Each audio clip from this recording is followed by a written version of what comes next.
The room is dimly lit. Heavy curtains block the evening light, and a dozen people sit shoulder to shoulder around a polished wooden table. No one speaks above a whisper. A woman twists a handkerchief in her lap. Across from her sits a man who lost his son the previous winter. Since the funeral, he has searched for reassurance wherever he could find it. Ministers, books, prayer. Nothing has given him what he wants most. One more conversation. At the head of the table sit two young women, the Fox sisters. One of them asks everyone to join hands, and the room falls silent. "Is there a spirit present?" she says softly. "Give us a sign." A moment passes. Then, the sound is sharp and unmistakable. Several people straighten in their chairs. Another knock follows. Then another. Questions are asked. Answers arrive through mysterious raps and taps that seem to come from nowhere. Is there a spirit present? Do you have a message for someone in this room? A woman begins to cry. Others lean forward, hanging on every sound. For a brief moment, death itself seems less certain. The boundary between the living and the dead appears thinner than anyone imagined. And everyone gathered around the table wants the same thing. Not proof, not science, not certainty. Hope. The hope that the people they love are still somehow within reach. The hope that goodbye might not really be goodbye. The hope of one more conversation. This is Death Becomes Her, and I'm your host, Layla Kelly. The séance I just described took place during the rise of the spiritualist movement in the mid-19th century. The Fox sisters would become some of the most famous mediums in America. Their séances helped launch a movement that attracted millions of followers. Some participants were grieving parents, some were widows, some were prominent public figures, some were scientists. Today, many of the methods used by mediums have been exposed as tricks and deceptions. We'll come back to that later. But before we dismiss the people gathered around those séance tables, it's worth asking why so many intelligent people wanted to believe. The answer wasn't gullibility. It was grief. And that brings us to the present day. Today, we're talking about AI. And I know, even saying those two letters out loud can make people brace a little. The pace of AI is dizzying. It feels like every few months there is a new tool that can do something that we never even imagined a machine could do. And most of us are somewhere between curious and unsettled, sometimes in the very same breath. I'm not here to tell you that AI is good or bad. I'm here because it's already showing up in one of the most human rooms there is, grief. I'm also bringing it up because I have so many questions, so many what-ifs that I'd like to run by you. And whatever we feel about the technology in general, I think it's worth sitting with what it means when it starts making promises about the people we've lost. So let's start with a scenario. Not a headline, not a statistic, just a moment, the kind that's already happening in living rooms right now. Imagine that your significant other died 3 years ago. One evening, your phone buzzes. A text message pops up. The words sound like them. The humor sounds like them. The phrases are familiar. The message arrives exactly the way thousands of their messages arrived before. You know that your loved one is dead. You know this is artificial intelligence. So why does your heart race when you read it? This isn't science fiction. Companies already offer services that can preserve a person's voice, create interactive avatars, and generate conversations using a deceased person's digital traces. One early example was Hereafter AI. It was designed to be a dynamic oral history project. While it was operating, people could record stories, memories, and answers to common questions while they were alive. After they died, family members could ask questions and hear the person's own recorded voice response. The company grew out of founder James Vlahos's desire to preserve conversations with his terminally ill father. Although Hereafter AI has since shut down, it illustrates an important distinction. It wasn't inventing new responses, it was retrieving stories that had already been recorded. Storyfile takes that same basic idea even further. You sit for an interview, cameras record you from multiple angles, often against a green screen. You answer several hundred questions, and after your death, the system responds using your actual face and your actual voice. But again, it isn't generating new speech on the fly. It's searching a library of your pre-recorded answers and playing back the one that best matches the question. Storyfile functions more like a remarkably organized video archive than a mind that is being brought back to life. And then there are services that work differently, built from the digital traces you've already left behind. Séances AI is one current example. Family members can upload text messages, voicemails, emails, videos, social media posts, and other personal materials. The system uses those to model your language, your personality, and your conversational style. The starting material isn't a recording session created expressly for this purpose. It's your existing digital legacy. And from that, it generates new responses. Not remembered, not pre-recorded, generated. Which means the person responding is not quite the person who died. It's a model trained on that person, a very convincing echo. But here's where it gets complicated.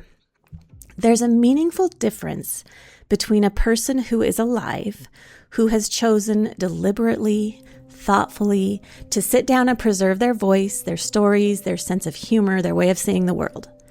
Someone who gives informed consent to become eventually a digital artifact. Someone who decides what is included, what is left out, and what version of themselves they want to leave behind. That is one thing. It is something else entirely when a model is built from the digital traces of a life. Text messages that were sent in passing, emails dashing off in a hurry, social media posts never intended to become a legacy, assembled after death to serve the needs of the living. One is an act of authorship, the other is reconstruction, and reconstruction has its limits. Let's spend a moment on those limits. A griefbot is, at its core, a statistical model. It doesn't remember, it doesn't understand, it predicts. When the conversation stays close to things your loved one actually said or wrote, the responses can feel remarkably authentic. The cadence is right, the humor lands, the familiar turns of phrase are there. But eventually, the conversation moves beyond what the person ever had the chance to say. What do you think of my new job? Should I sell the house? Do you forgive me? Those aren't memories waiting to be retrieved. They're questions the model has to answer for the first time. It does that the same way every large language model does, by predicting which words are most likely to come next based on everything it has learned from the material it was given. Most of the time, those predictions may sound very convincing. Sometimes they may even be comforting, but they are still predictions. AI researchers use the word hallucination when a model confidently invents information that isn't true. A griefbot doesn't have to hallucinate to become something else. Every response it generates is, to some degree, an inference. And the farther the conversation moves from your dead loved one's actual words and experiences, the more these inferences begin to shape the person you're talking to. Slowly, without any announcement or warning, the conversation can drift. The rough edges may soften. The contradictions that made your person human may disappear. The difficult days may quietly fade away. What you're left with may not be the person exactly, but a version of them. Coherent, comforting, conversational, and increasingly shaped by what the model predicts they would have said, rather than what they actually did. And that raises another question. At what point does an echo stop being an echo and become something else entirely? We don't have the long-term evidence to know. These technologies are still too new. But that's exactly why these questions matter now, not years from now, after millions of people have woven them into the way they grieve. There's another concept that keeps coming to mind: the uncanny valley. In robotics and animation, the uncanny valley describes that unease that we feel when something appears almost human, but not quite. It's close enough to feel familiar, yet different enough that something feels off. I wonder whether Grief AI creates its own kind of uncanny valley, not in the appearance, but in the relationship. Imagine a mother who is always patient, a spouse who never has a bad day, a friend who never disagrees with you, a child who never grows older than your memory of them. At first, that might feel comforting. Over time, it might begin to feel strangely incomplete, because the people that we love are not remembered only for their kindness, they're remembered for their quirks, their contradictions, their bad moods, their rough edges, the very things that made them fully human. If those imperfections slowly disappear, what remains may feel more pleasant, but it may also become less true. And that raises another question. Is this preservation? Or is it a portrait painted to comfort the person who survived? The person it most resembles, is that really who they were? Or is it who we need them to be? Maybe that's why this technology is so fascinating. Whatever these services are called, they all offer some version of the same promise. One more conversation. At first glance, it's easy to understand that appeal. For thousands of years, humans have searched for ways to maintain relationships with the dead. In the 19th century, spiritualism provided communication through mediums and séances. Today, we keep photographs, save letters, visit graves, preserve treasured possessions, or sometimes we find ourselves speaking to someone we've lost long after they're gone.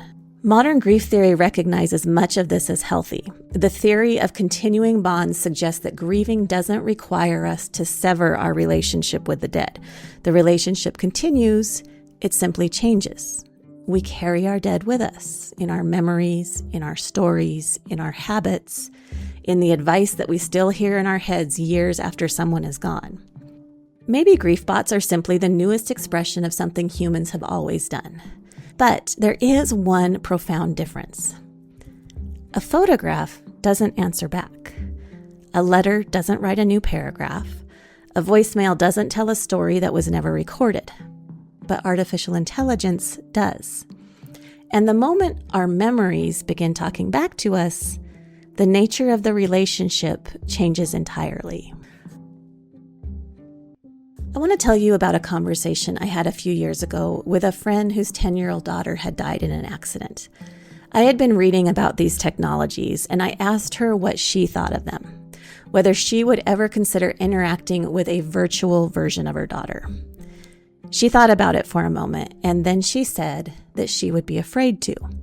Not because she thought it was necessarily wrong, but because she missed her daughter so much that she didn't trust herself with it. She was afraid that if she stepped into that world, she might not come back out, that she would choose it again and again over the harder work of learning how to live without her little girl. She knew something important about herself in that moment. She knew how vulnerable she was, and she knew that her love for her daughter was exactly the thing that could be her undoing. I think about that conversation often because grief doesn't make us weak, but it does make us vulnerable. And vulnerability isn't a character flaw. It's part of loving someone so deeply that losing them changes the shape of your life. And that vulnerability is precisely what these products are designed to enter. There is a federal regulation that most people have never heard of. It's called the Funeral Rule. In 1984, the Federal Trade Commission implemented a set of consumer protections specifically for people arranging funerals. The rule requires funeral homes to provide itemized, transparent pricing. It prohibits certain deceptive practices. It gives consumers the right to choose only the goods and services they actually want, rather than being sold packages that they don't need. On the surface, that sounds straightforward. But the reason that it exists in the first place is worth noting.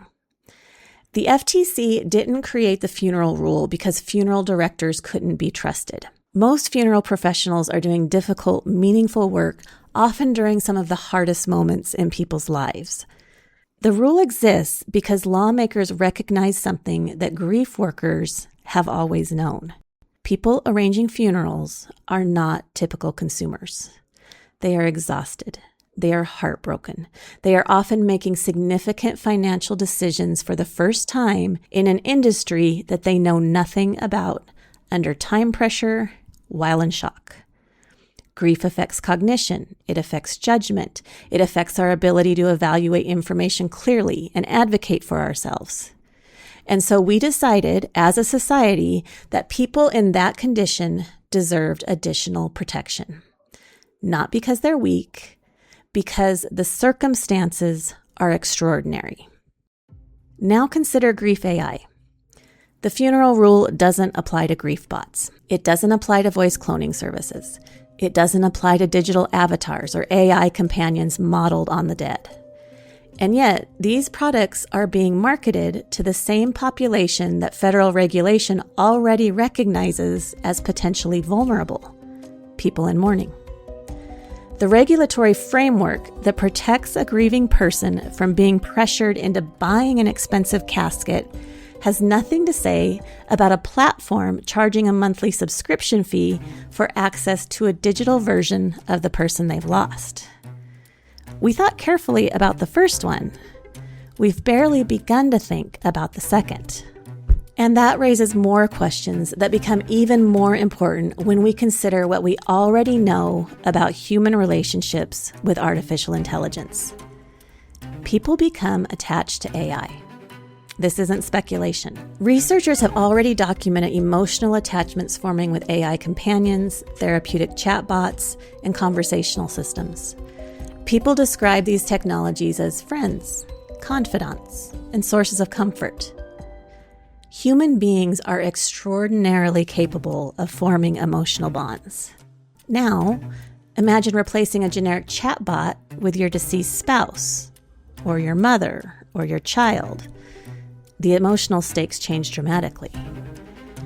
And perhaps the most important question is not whether these systems provide comfort, because many undoubtedly do. The more difficult question is whether comfort is always the same thing as healing.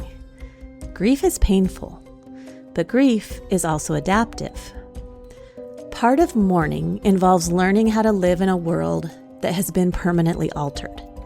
The relationship continues, but in a new form. What happens if technology continually recreates the sensation of presence? What happens if the dead remain perpetually available?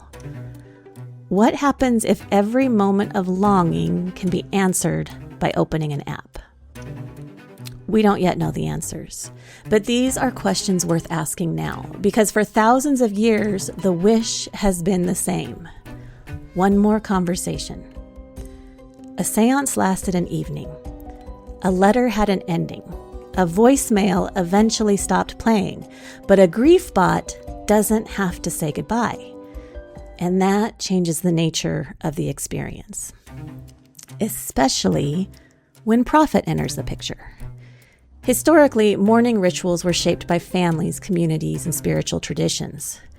Grief bots are often created by companies. Companies measure engagement. Companies seek growth. Companies benefit when customers continue using their products. Those incentives do not automatically mean companies will act unethically, but they do mean we should ask whether commercial incentives always align with what is healthiest for a grieving person. If a grief bot helps someone heal and eventually stop using the service, is that good business? Would a company build a product designed to help you say goodbye, or one designed to keep the conversation going? Would an AI ever encourage someone to spend less time with it? Would it suggest calling your sister instead? Maybe a friend for coffee, joining a grief support group, closing the app?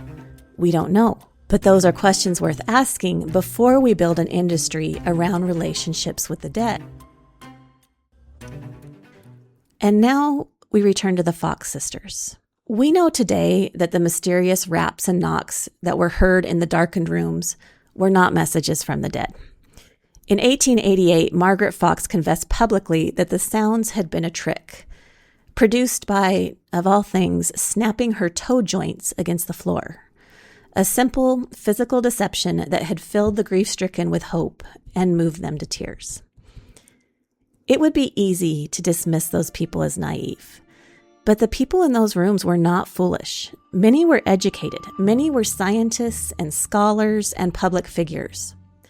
One of spiritualism's most devoted followers was Arthur Conan Doyle, the man who created Sherlock Holmes, arguably the most rational-minded in all fiction. It was the hope that drew people in. Even Fox Mulder had a poster on his wall. I want to believe. It turns out that's not a flaw. It's a human characteristic. They believed because they wanted to believe.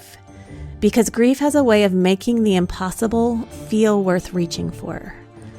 Because the alternative, accepting that the people that they loved were simply gone, was unbearable. And someone was there to meet the need, for a price. That is what I keep returning to as I think about grief AI. Not whether the technology is sophisticated, it is. Not whether some people find genuine comfort in it, they do. But whether we have thought carefully enough about what it means to build a product whose value proposition is hope, whose entire market is heartbreak, whose ideal customer is someone whose judgment, by no fault of their own, may not be at its most clear. My friend knew something about herself that most of us don't want to admit. She knew that love, in the wrong vessel, could swallow her whole. She knew to be afraid of her own longing. That kind of self-knowledge is rare, and it is a lot to ask of someone in the early, raw days of loss, that they pause and evaluate and protect themselves from something that is offering them exactly what they want most. One more conversation. In 1848, people gathered around a table in a darkened room and waited for a knock.